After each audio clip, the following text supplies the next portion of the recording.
Horror कहानियाँ थी। बुरा साया पार्ट 2। क्या हुआ माँ? इतनी परेशान क्यों लग रही हो?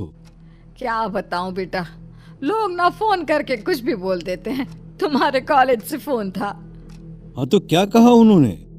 मैं तो छुट्टी की एप्लीकेशन देकर आया हूँ। माँ क्या कह रहे थे वो? नहीं बेटा, जाने दो ना। ऐसी ऐसी बातें करते हैं कि मन खराब हो जाता है। मेरा लाडला बेटा इतने दिन बाद लौट कर आया, इन लोगों ने सारा मूड खराब कर दिया। रुक, मैं तेरे लिए खीर बनाती हूँ। सुशीला जी जैसे ही पलटकर किचन की तरफ जाने लगती है, अचानक से अमन का चेहरा बहुत डरावना और खतरनाक हो जाता है और उसकी शक्ल हूबहू निमिषा जैसी हो जाती है।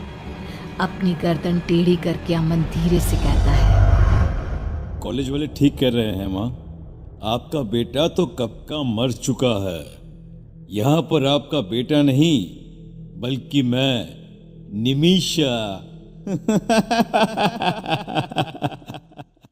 थोड़ी देर के बाद, ये ले, तेरी पसंद की खीर बनाई है, अब जल्दी से खा ले बेटा। मैं बस अभी रसोई में बर्तन धोकर आती हूँ। ठीक है माँ, मैं ये सारी खीर खा लेता हूँ। मुझे तो खीर वैसे भी बहुत पसंद है।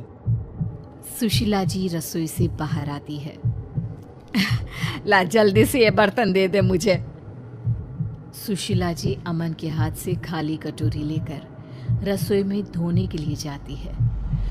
तभी उनकी नज़र कटोरी पर पड़ती है। उसमें बची हुई चावल लाल हो चुकी थी। अरे ये क्या? मैंने तो अमन को खीर खाने के लिए दी थी, लेकिन खीर के बचे हुए 2-4 चावल लाल रंग के कैसे हो गए? कहीं अमन के मुंह में कोई चोट तो नहीं लगी?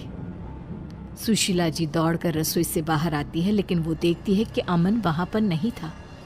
सुशीला जी उसके कमरे में जाती है। अमन बिस्तर पर चादर ओढ़कर लेटा हुआ था।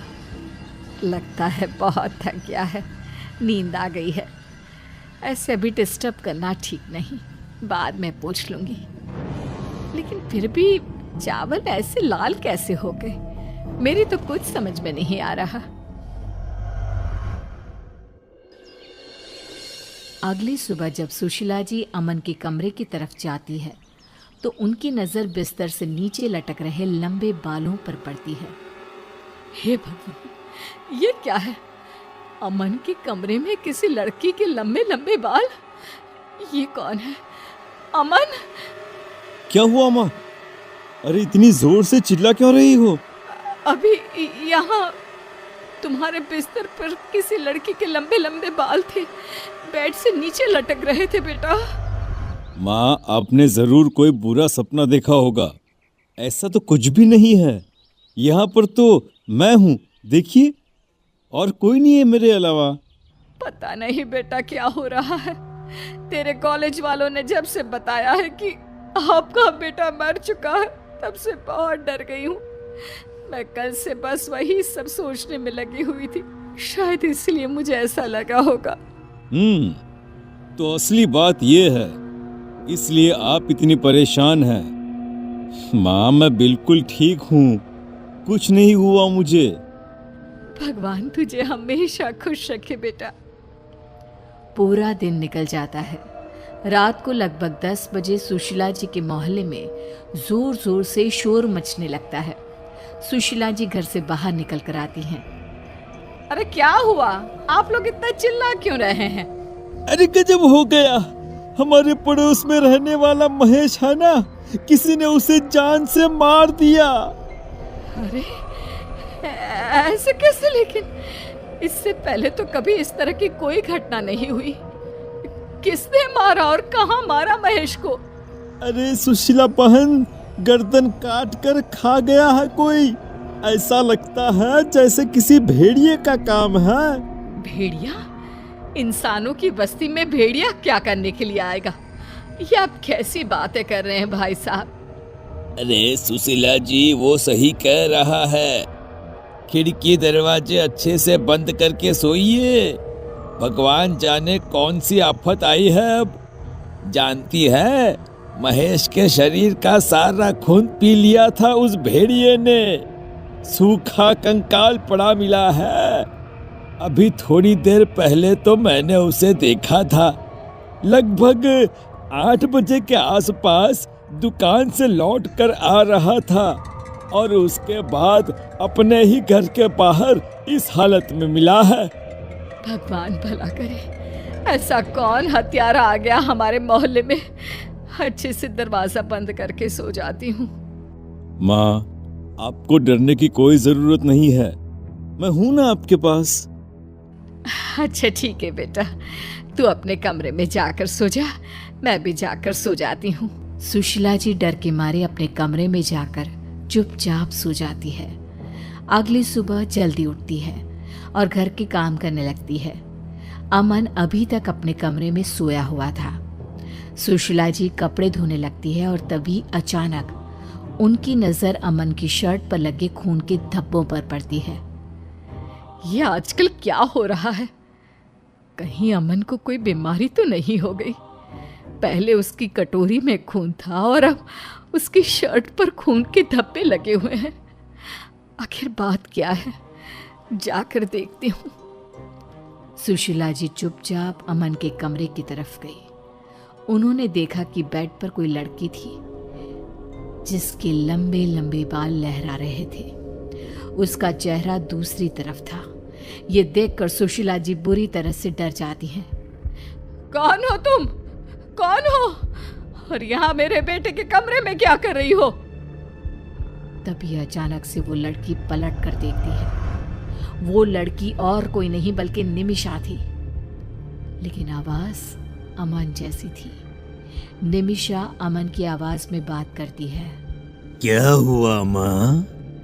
आप इतनी हैरान क्यों हैं? आप चाहती थी ना मैं लंदन से वापस आ जाऊं, तो मैं आ गया, लेकिन मरने के बाद। पागल हो गए हो तुम? और तुम कौन हो? तुम्हारा चेहरा मेरे बेटे से मिलता है। कहाँ है मेरा अमन? माँ, मैं अमन ही तो हूँ, बस मेरा शरीर निमिषा का हो गया है।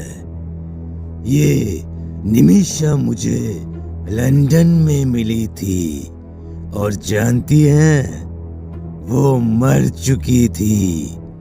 बस मेरी आत्मा ने निमिषा का शरीर ले लिया, तो अब से आपके पास निमिषा और अमन दोनों रहेंगे माँ। और इतना कहकर निमिषा जोर जोर से हंसने लगती है। ये देखकर सुशीला जी वहां से भागने की कोशिश करती हैं, लेकिन निमिषा अपने लंबे बालों से एक रस्सी बनाकर सुशीला जी को पकड़कर खींच लेती है। माँ, आपको डरने की कोई जरूरत नहीं है। और खबरदार, जो घर से बाहर कदम निकाला तो आपने सुना नहीं, कल किसी ने महेश की गर्दन खा ली, उसे कच्चा चबा गया। जानती हूँ, अच्छी तरह जानती हूँ, लेकिन मैं अपने आप को बचा लूंगी। कुछ नहीं होगा मुझे। महेश की किसी से दुश्मनी होगी, इसलिए उसके साथ ऐसा हुआ होगा। नहीं माँ, किसी के साथ दुश्मनी नहीं थी, बस मुझे बहुत प्यास लगी थी और मुझे किसी का खून पीना था, इसीलिए ये काम मैंने ही किया है। क्या तुमने? मतलब वो भेड़िया कोई और नहीं बल्कि तुम? हाँ, भेड़िया कोई और नहीं बल्कि मैं हूँ। और जानती हैं, मुझे अब फिर से बहुत प्यास लग रही है, खून पीने का मन कर रहा है। और आप मेरी आंखों के सामने हैं, तो मैं किसी और के पास क्यों जाऊं?